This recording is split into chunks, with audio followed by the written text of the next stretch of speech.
Je parle de la tâche solitaire du Sauveur, qui s'est chargé seul du fardeau de notre salut. Je parle de ces derniers instants pour lesquels Jésus a dû être préparé intellectuellement et physiquement, mais auxquels il ne s'était pas entièrement préparé émotionnellement et spirituellement. Où il se trouva plongé dans un désespoir extrême causé par son père qui le laissait seul et qui le fit crier au pire moment de sa solitude : « Mon Dieu, pourquoi m'as-tu abandonné ?»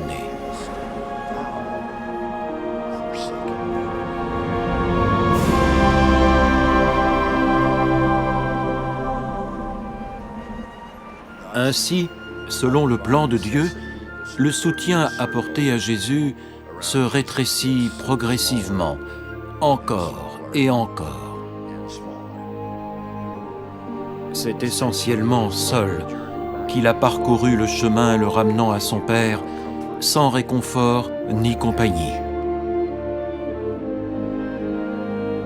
Il le fallait, et c'était en fait essentiel pour le sens de l'expiation, que ce Fils parfait, qui n'avait jamais rien dit de mal, jamais rien fait de mal, ni rien touché d'impur,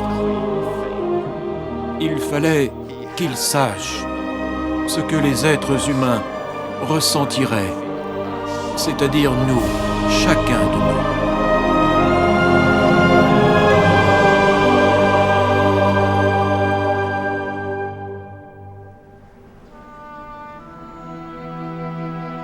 Puis, finalement et heureusement, tout fut terminé. Contre toute attente,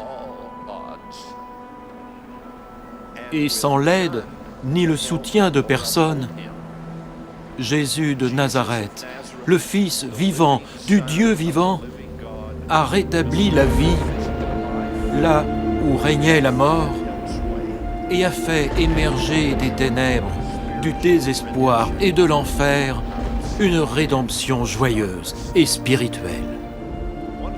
L'une des grandes consolations de cette période de Pâques est que Jésus ayant parcouru complètement seul un chemin si long, nous n'avons pas à le faire. À l'approche de cette semaine sainte, jeudi de la Pâque avec l'agneau pascal, vendredi de l'expiation avec sa croix, dimanche de la résurrection avec son tombeau vide, puissions-nous nous déclarer disciples du Seigneur Jésus-Christ à part entière. Pas seulement en parole ou quand tout va bien pour nous, mais également en action, en courage et en foi. Puissions-nous nous tenir aux côtés de Jésus-Christ en tout temps et en toutes choses et dans tous les lieux où nous serons, même jusqu'à la mort. Car c'est comme cela qu'il s'est tenu à nos côtés, même jusqu'à sa mort. Et il a dû le faire entièrement seul. Au nom sacré de Jésus-Christ, Amen.